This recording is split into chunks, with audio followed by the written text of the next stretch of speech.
Hello guys, welcome to my channel. Today we are going to see how to fix high ping in League of Legends. Let's fix it guys.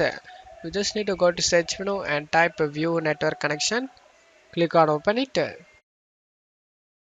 You just need to right click on where internet connection you are using. In my case I am using Ethernet and select properties.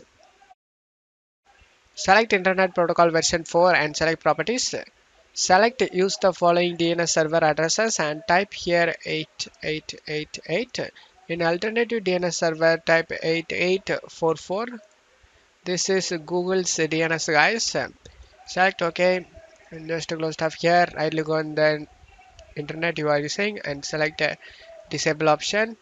Wait for a few seconds. Then right click on it and select enable it. And now you can play the League of Legends without having any problem. And that's it for today's video guys. Give me a like and subscribe. Thank you.